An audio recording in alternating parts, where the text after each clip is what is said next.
하나님 주시는 말씀 함께 보겠습니다. 시편 42편입니다. 시편 42편 6절로 11절까지의 말씀인데요. 다 같이 일어나셔서 하나님 말씀 받도록 하겠습니다. 시편 42편 구약성경 832쪽 833쪽입니다. 6절로 11절까지 말씀 한 목소리로 함께 읽겠습니다. 내 하나님이여, 내 영혼이 내 속에서 낙심이 되므로 내가 요단 땅과 헤르몬과 미살산에서 주를 기억하나이다. 주의 폭소리에 깊은 바다가 서로 부르며 주의 모든 파도와 물결이 나를 휩쓸었나이다.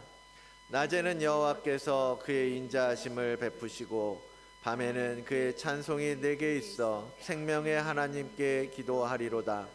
내 반석이신 하나님께 말하기를 어찌하여 나를 잊으셨나이까? 내가 어찌하여 원수의 압제로 말미암아 슬프게 다니나이까 하리로다. 내 뼈를 찌르는 칼같이 내 대적이 나를 비방하여 늘 내게 말하기를 내 하나님이 어디 있느냐 하도다. 내 영혼아, 내가 어찌하여 낙심하며 어찌하여 내 속에서 불안해하는가? 너는 하나님께 소망을 두라. 나는 그가 나타나 도우심으로 말미암아 내 하나님을 여전히 찬송하리로다. 아멘. 하나님의 말씀입니다. 걸어가신 하나님 아버지 감사합니다. 오늘 이 예배를 통하여 우리가 하나님께서 주신 그 소망을 생각해 보려고 합니다. 날마다 그 소망을 기억한다고 해보지만 우리는 현실에 막혀 있을 때가 너무나 많음을 고백합니다. 그러나 이 시간 다시 한번 하나님께 소망을 두는 은혜가 임하도록 역사하여 주시옵소서. 듣는 모든 이의 삶에 그 모든 낙심되는 일들이 주님을 향한 소망으로 바뀌어지는 은혜를 허락하여 주시옵소서. 감사하며 예수 그리스도의 이름으로 기도드리옵나이다. 아멘. 네, 함께 잠깐 인사하겠습니다. 우리 샬롬이라고 인사하죠. 하나님의 평강이 함께 하시기를 축복합니다. 서로 돌아보시고 인사하시고 또 지난 한 주간도 평안한 가운데 사셨는지 또 이렇게 주일 함께 예배할 수 있어 감사합니다. 기쁩니다. 인사 나눠주시기 바랍니다. 네, 좀 이렇게 보면 너무 이렇게 벌어져 계세요. 좀 이렇게 좀 가운데로 좀 모여 계시면 더 좋을 것 같아요. 그래서 더 가까이 서로의 체온을 느낄 수 있는 그러한 가족 공동체, 그러한 한몸 공동체로 우리 교회가 세워져 가기를 주의 이름으로 축복을 드립니다. 광고했던 것은 원래 오늘이 청년부 헌신 예배로 계획되어 있었어요. 우리 청년들도 그렇게 준비하고 있었습니다. 그런데 이제 여러 가지 아시는 것처럼 사정들이 생기고 또 어려운 일을 앞두고 있는 것 같기도 하고, 그래서 우리 전도사님과 상의해서 헌신 예배를 조금 미루고요. 또 그동안 진행하던 사도행전도 잠깐 멈추고 호흡을 고를 겸 오늘 이제 이 시편의 말씀으로 함께 나누려고 합니다. 그런데 사실 전도사님이 제가 전할 말씀을 앞에 찬양과 또 기도를 통해서 이미 다 하신 것 같아요. 여러분이 이미 다 고백하셨고 여러분이 이미 그 하나님의 소망의 하나님을 이미 함께 하고 계시는 것 같아 너무나 감사했습니다. 그런데 그래도 또 오늘 주신 이 말씀을 통해서 우리 안에 다시 한번 소망을 점검하고 그 소망을 붙들기로 결단하는 그러한 시간이 되기를 소망하면서 또 말씀 나누도록 하겠습니다. 여러분, 성경이 몇 권이죠? 너무 초등학생 같은 질문인가요? 성경이 다 해서 몇 권이죠? 66권이에요. 그렇죠? 신구약 66권의 성경은 대부분은 하나님께서 친히 당신을 우리에게 계시해 주시는 책입니다. 그렇죠? 그래서 하나님의 말씀이 담겨 있고 하나님이 어떤 분이시라는 것, 하나님이 어떤 일들을 행하실 것이라는 것, 하나님께서 어떻게 우리를 구원하실 것인지 그 많은 하나님의 관점에서 우리에게 들려주시는 이야기가 바로 이 바이블 성경 이야기예요. 대부분입니다.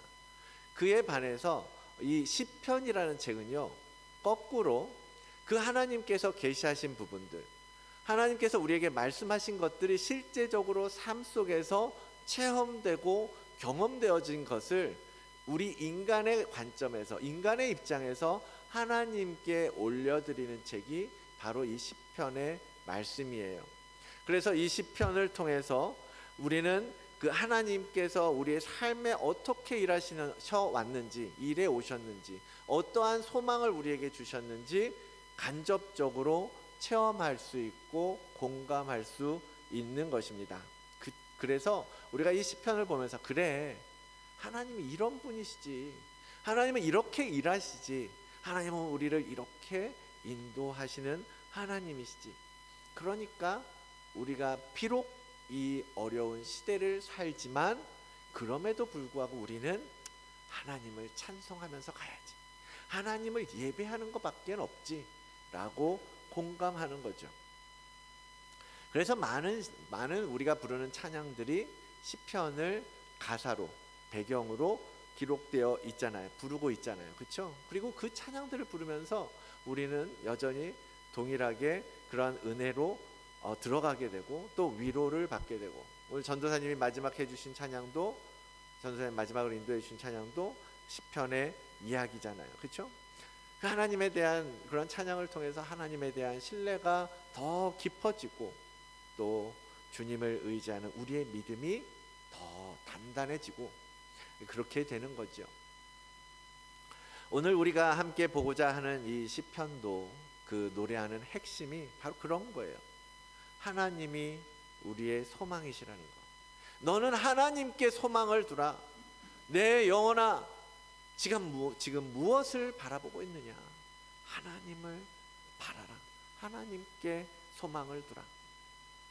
혹시라도 오늘 예배하는 여러분들 가운데 마음속에 낙담이 들어오고 절망이 훅훅 들어와서 여러분의 마음을 힘들게 하는 그런 시간을 지나고 계신다면, 아니면 여러분이 처음부터 붙들고 있었던 그 첫사랑의 감격들, 그 소망의 줄이 점점점 살다 보니까 옅어지는 것 같고 얇아지는 것 같고 끊어질 것 같고, 그러한 분들이 계시다면 오늘 이 시편을 통해서 다시 한번 그 소망의 하나님, 그분을 분명하게 붙드는 은혜가 있으시기를 축복합니다. 이 시편 42편과 여러분 성경책을 보시면, 성경책을 한번 보세요. 성경책을 가지고 오셔서 보시면 좋겠어요. 왜냐하면 우리가 이렇게 화면에서 띄워주는 건 딱 그 구절밖에 안 띄워드리잖아요. 그런데 성경책으로 보면 그 부분 앞뒤에 있는 여러 구절들이요, 하나님께서 눈에 들어오게 하시거든요. 그래서 그 본문을 보면서 또 이렇게 앞뒤 본문도 보고, 오늘도 이 시편 42편도 보면요, 43편과 그 뒤에 있는 43편과 사실상 하나의 노래처럼 우리가 보게 되는 거죠. 이 두 시가 사실은 같은 패턴을 보여주고 있고 같은 결론으로 노래하고 있거든요. 그래서 42편의 5절, 42편에 우리가 읽었던 11절, 그리고 43편의 6절 다 같은 구절로 마무리하고 있어요. 이 두 편의 시가 물론 부분은 그 글쓴이가 다를 수 있겠지만 우리가 부르는 찬송가처럼 마치 1절, 2절, 3절 이렇게 쓰여진 찬송시라는 거죠. 그래서 이 두 시의 시인은 42편의 서두에 적어둔 걸 보면 고라자손의 마스길이다 라고 적어두고 있죠. 고라자손들이 썼다라는 거예요, 이 시를. 그 고라의 자손들은 누구냐? 레위 지파에 속한 후손들이거든요. 그들은 성전을 섬기는 자들이었습니다. 특별히 노래하는 자들이었어요. 지금으로 말하자면 성가대원들이었던 거예요. 성가대로서 그 찬양의 파트를 맡았던 자들이 바로 고라의 자손들입니다. 그들이 지금 이 노래를 만든 거예요.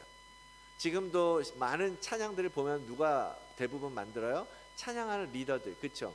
찬양 인도자들이 많은 부분 곡을 쓰고 가사를 붙이고 이렇게 곡을 만들잖아요. 그런 것처럼 그때에도 고라 자손들이 그 음악의 부분을 맡고 있으면서 이렇게 하나님 앞에 찬양으로 올려드리는 시들을 적었다라는 거죠.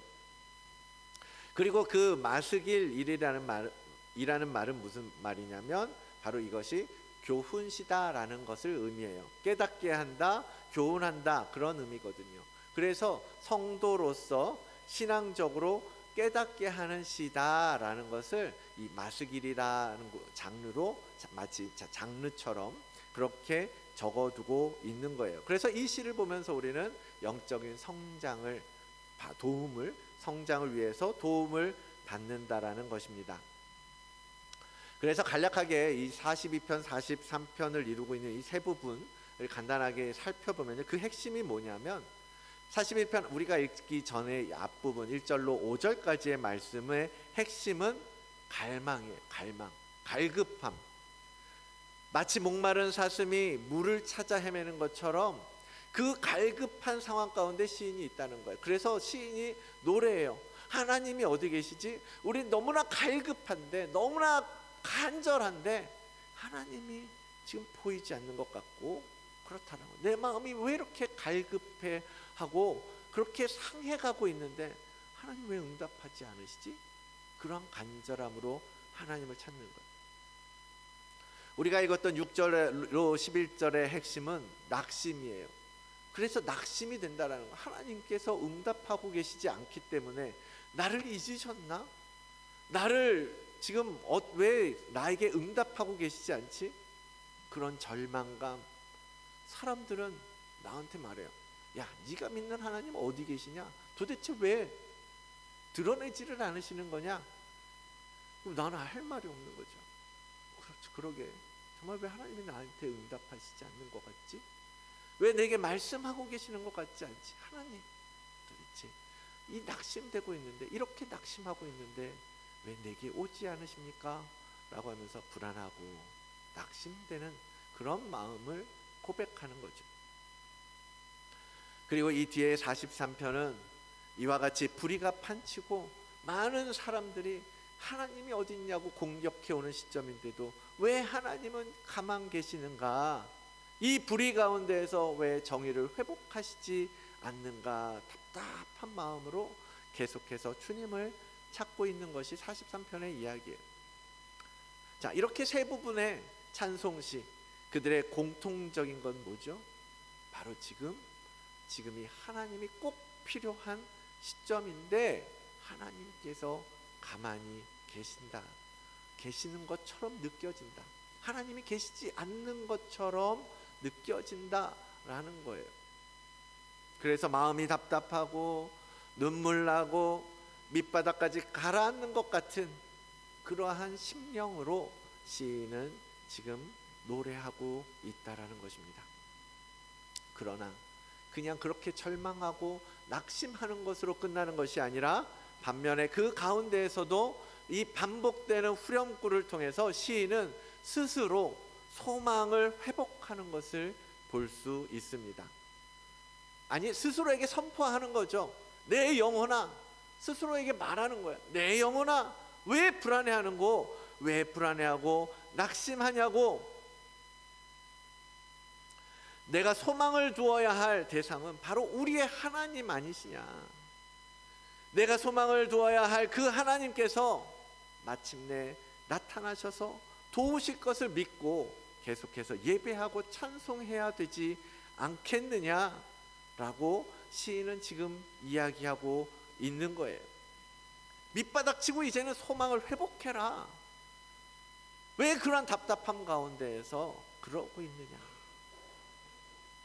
시인이 지금 이런 노래로 부르짖었던 이유가 무엇입니까? 그 배경을 보면 알 수가 있습니다.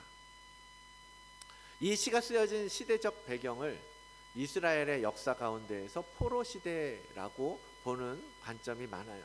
포로 시대에 썼다라는 거죠. 자기 나라를 빼앗기고 바벨론으로 끌려가서 수치와 모욕을 당하고 살아야 했던 시절.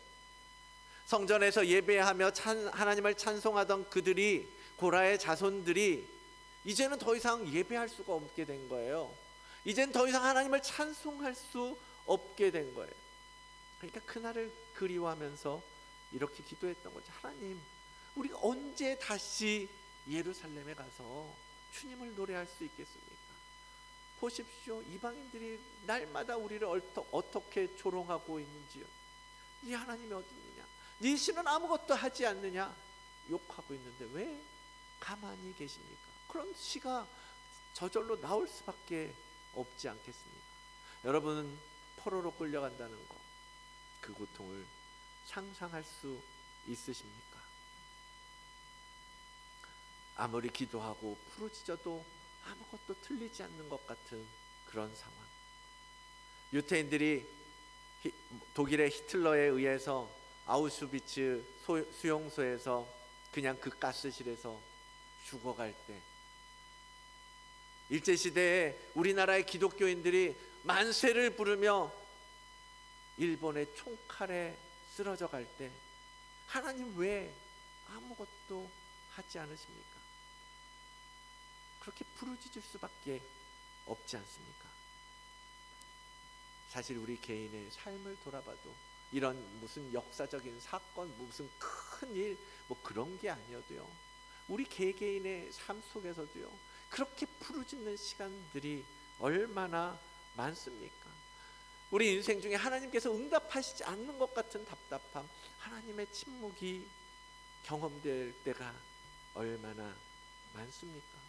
지금 시인의 마음이 그런 거예요. 여러분도 공감하시잖아요. 삶이나 죽음에 관한 문제, 아니면 물질로 재정적으로 막혀서 비즈니스가 어려움에 처해서, 아니면 가족들 간에 감정적으로 부딪히는 문제가 생겨서 부부 간에 통하지 않고 오해가 쌓여서 수많은 문제들 속에 살아가는 우리가 낙심하려고 생각하면 낙심할 이유가 얼마나 많겠어요. 수백 가지, 수천 가지, 수만 가지겠죠. 기도해봐도 상황은 나아지는 것 같지 않고 오히려 점점 더 악화되고 점점 빠져나갈 구멍은 없어지는 것 같고. 그러나 사랑하는 성도 여러분, 그런 순간에 그렇게 우리 안에 들어오는 낙심되는 마음들을 쳐내셔야 돼요. 버리셔야 돼요. 떠나셔야 돼요. 사탄은 우리 마음속에 그런 낙심을 심는 거예요. 그것을 뽑아내셔야 한다라는 겁니다. 오늘 이 시를 통해서 우리가 어떻게 낙심을 정말 멀리 떨쳐버릴 수 있을지, 낙심하지 않고 살려면 무엇이 필요한지 오늘 이 시인의 노래를 통해서 우리는 발견하고 깨달을 수 있는 것입니다. 그 방법으로 시인은 지금 이렇게 말하는 거예요. 내가 주를 기억합니다. 내가 주를 기억하나이다.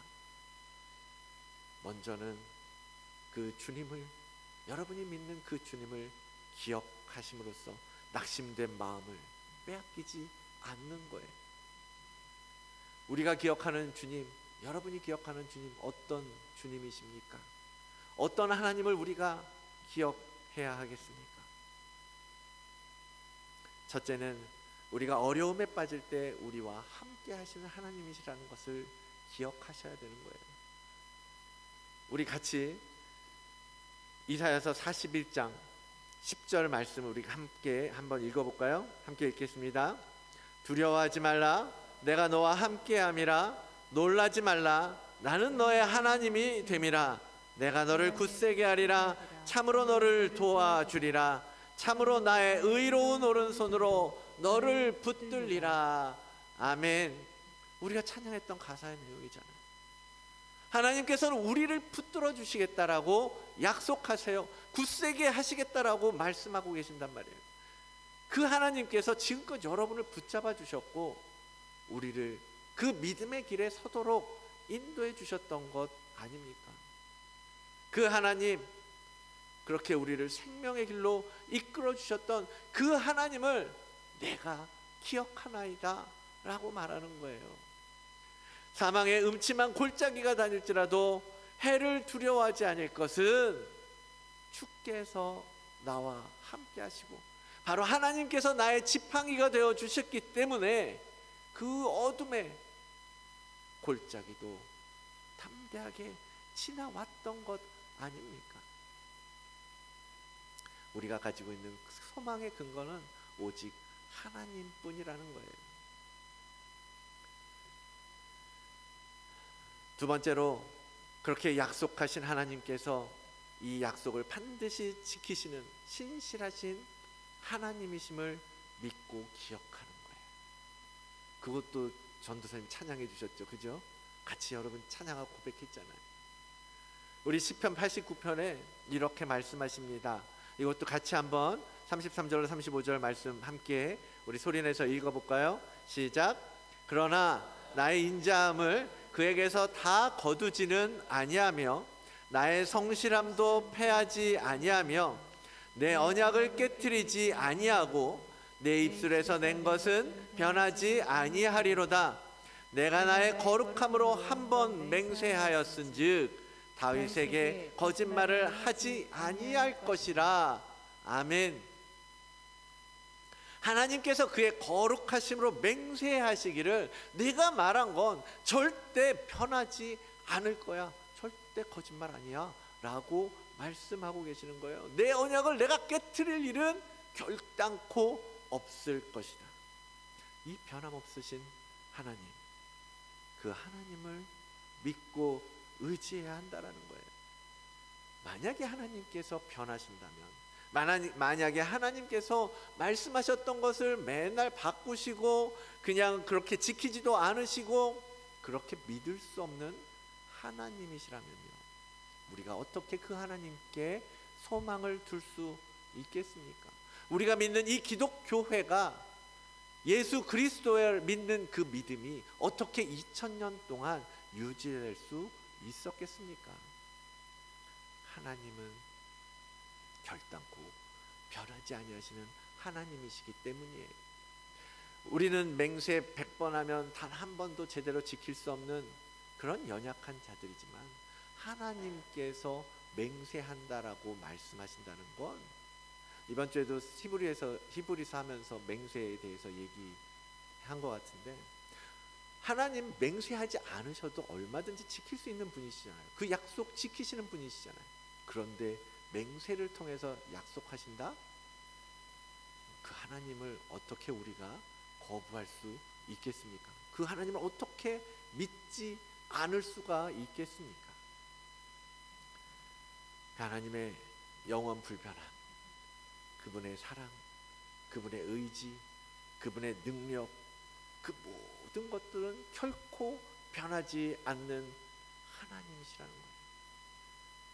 우리가 그분께 소망을 두고 그리고 그분을 믿고 의지할 수 있는 것입니다. 여러분, 우리가 낙심될 때 먼저 무엇을 기억해야 돼요? 그 신실하신 하나님을 기억하시라는 거예요. 내 삶 가운데 그렇게 변함없이 인도하시고 함께 하셨던 그 하나님.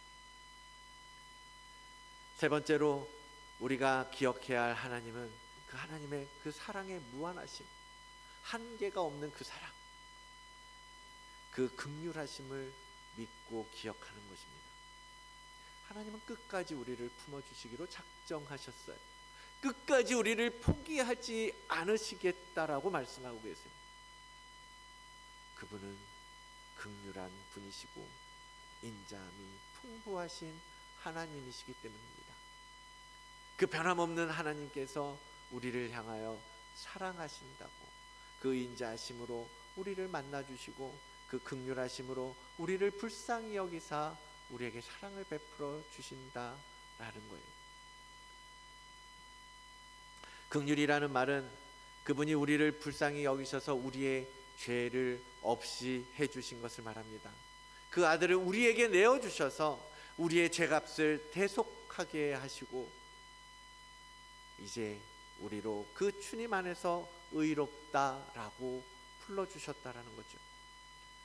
그분의 긍휼 때문에, 그분의 그 불쌍히 여기시는 긍휼 때문에 우리가 그러한 은혜를 입었던 것 아닙니까? 인자하심이라는 것은 무슨 뜻입니까? 그분의 따뜻함을 말해요.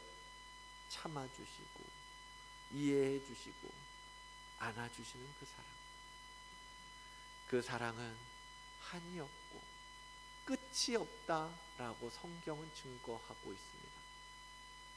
사도 바울도 주님의 우리를 향한 사랑은 그 무엇도 끊을 수 없다라고 선언하고 있지 않습니까? 내가 확신하노니 사망이나 생명이나 천사들이나 권세자들이나 현재일이나 장래일이나 능력이나 높음이나 깊음이나 다른 그 어떤 피조물이라도 우리를 우리 주 예수 그리스도 안에 있는 하나님의 사랑에서 결단코 끊을 수 없다라고 사도는 선언하고 있습니다. 아멘. 여러분, 하나님의 사랑은 그 무엇도 끊을 수 없다라는 거예요. 그 하나님의 사랑하심, 그 하나님의 인자하심, 그 하나님의 긍휼하심을 믿고 기억한다면 우리가 하나님께 소망을 두지 않을 이유가 없는 거죠. 그 하나님을 거부하고 그 하나님으로부터 돌아설 이유가 뭐가 있겠습니까? 그분의 사랑, 그분의 긍휼하심, 그분의 전능하심, 그분의 그 신실하심, 그분의 인도하심을 왜 떠나려고 할 이유가 있겠습니까? 그러므로 시편 기자가 그렇게 노래하는 거예요. 내가 지금은 예루살렘에서 멀리 떠나서 요단 땅까지 헤르몬과 미살산까지 포로로 잡혀왔지만 이 멀리서나마 그 성전에서 만났던 주님, 우리의 예배를 받으셨던 하나님을 내가 기억하나이다 하고 고백하는 거예요. 우리에게 낙심되고 불안이 찾아오는 순간 그 하나님을 기억하시기를 원합니다. 그 하나님께 소망을 두시기 바랍니다. 여러분의 삶 속에서 만났던 하나님, 여러분의 삶 가운데 인도하셨던 하나님, 여러분과 함께 동행하면서 여러분에게 하나하나 가르쳐 주시며 구원의 길로 이끌어 가신 하나님, 그 하나님을 기억하고 그 하나님의 신실하심을 믿고 그 하나님께 소망을 두라는 거예요. 이와 같이 소망의 하나님을 기억하며 우리의 낙심된 마음을 꺾어낸다면 우리 앞에 놓인 그 어떤 상황이라도 두려워하지 않고 겁낼 필요가 없지 않겠습니까? 그러고 나면 이제 간절히 기도에 집중하는 거죠. 그 하나님께 지금 나의 이 어려움을, 나의 이 상황을 다시 한번 간절히 기도하는 거예요. 시편 8, 오늘 본문 8절 9절에 계속 그렇게 이어서 기도하고 있는 거잖아요. 낮에는 여호와께서 그의 인자하심을 베푸시고 밤에는 그의 찬송이 내게 있어 생명의 하나님께 내가 기도하겠습니다. 내 반석이신 하나님께 말하기를 왜 나를 잊으셨습니까? 내가 왜 원수의 업죄로 말미암아 슬프게 다니게 두십니까? 하리로다. 하나님 앞에 하소연하겠다라는 거예요. 기도하겠다라는 거예요. 나는 주께 이렇게 말하겠습니다. 내 어려움을 말씀드리고 내 상황을 주께 올려드립니다. 왜? 내가 기억하기로 하나님은 나를 끝까지 지키시고 사랑하시고 인도하시는 하나님이시라는 걸 기억했기 때문이에요. 그 사랑하시고 긍휼하시고 감싸주시는 그 하나님께 이제 나를 좀 건져달라고, 이제는 여기까지 라고 기도하는 거죠. 그 신실하심으로 일해 주십시오. 우리를 불쌍히 여겨 주십시오. 그렇게 기도하며 소망의 하나님을 붙들고 가야 한다라는 거예요. 지금 우리는 오효숙 사모님이 병원에 계시고 이제 마지막, 어쩌면 마지막이 될지도 모르는 그런 시간을 앞두고 있죠. 사모님이나 그 가족들에게나 이 시편의 상황과 같이 두려움과 낙심의 시간이었을 겁니다. 비록 병으로 고생하시고 아프셔도 그래도 엄마 손 붙잡을 수 있는, 그래도 엄마 하는 거 들을 수 있고, 그래도 조금이라도 회복의 가능성을 기대하면서 기도하고 그럴 수 있었잖아요. 그런데 갑작스럽게 부르심을 준비해야 한다는 의사의 말이 얼마나 당황스러운 일이었겠습니까? 당연히 이런 기도가 나올 수밖에 없죠. 하나님, 왜 엄마를 지금 데려가려고 하십니까? 이 고통스러운 순간을 왜 우리에게 허용하려고 하십니까? 기도하셨겠죠. 기도했겠죠. 그러나 우리 가족들 모두가 소망이 하나님께 있음을 믿었기 때문에, 오직 하나님만이 우리의 소망임을 알았기 때문에 엄마의 사명을 다 이루었다라는 걸 인정하고 주님과 동행했던 그 시간들을 기억하고 엄마를 내려놓을 수 있었던 것 아니겠습니까? 천국에서 만날 소망이 있으니까. 그래서 마음의 평안을 유지하고 계시더라고요. 사랑하는 성도 여러분, 사람이 살면서 낙심이 없고 늘 평안하고 걱정 없고 염려 없이 그렇게 사는 그런 사람은 없잖아요. 누구에게나 낙심되는 순간은 찾아오잖아요. 어려운 상황들 있잖아요. 끊임없이 사탄은 계속해서 거짓말과 속임수로 우리를 공경에 빠뜨리고 고통 속에 밀어넣고 좌절과 절망으로 끌고 내려가려고 하잖아요. 그래서 때로는 순간순간 팔이 미끄러지기도 하고, 때로는 그 유혹에 넘어져서 엎드려 일어나지 못하고 있기도 하고. 중요한 건 그 순간에 우리가 무엇을 붙잡을 것인가 아니겠습니까? 찾아오는 낙심은 누구에게나 있지만 그 찾아온 낙심을 어떻게 쳐내고 어떻게 대처하고 무엇을 붙잡을 것인가. 그 절망과 낙심한 마음을 붙잡고, 그래 난 안 돼, 하나님은 나를 떠났어, 날 버렸어, 그러면서 나락으로 떨어져 갈 것인가, 아니면 그 소망의 하나님을 붙잡고 하나님은 결코 나를 버리지 않으실 거야, 하나님은 결단코 나를 떠나지 아니하실 거야, 약속을 지키실 거야 하면서 그분을 기억하며 그분을 바라며 갈 것인가. 그 둘 중에 하나인 거예요. 여러분, 낙심이 올 때 제발 그 낙심 자체에 몰입하지 마시고 그 너머에 있는 소망을 붙잡고 가시기를 바랍니다. 그래서 시편 기자도 스스로 선포하는 거예요. 내 영혼아, 내 영혼아, 이 낙심 가운데 왜 네가 지금 지쳐하고 낙심하고 있느냐. 여러분, 선포하십시오. 그런 어려운 순간이 찾아올 때 선포하십시오. 내 영혼아, 너는 하나님께 소망을 두라. 여러분, 함께 여러분 스스로 여러분의 영혼을 향해서 한번 선포해 보십시오. 함께 선포해 볼까요? 시작. 내 영혼아. 다시 한번, 내 영혼아. 시작. 내 영혼아, 너는 하나님께 소망을 두라. 아멘. 여러분, 그 소망을 붙드셔야 되는 거예요. 그 소망 가운데 나아가셔야 하는 겁니다. 하나님은 소망이십니다. 우리에게 부활의 소망을 주셨고 천국의 소망을 보여주신 하나님이십니다. 그 하나님께 소망을 두고 그 하나님만을 찬송하는 우리 모든 다드림교회 성도님들 되시기를 주의 이름으로 축원을 드립니다.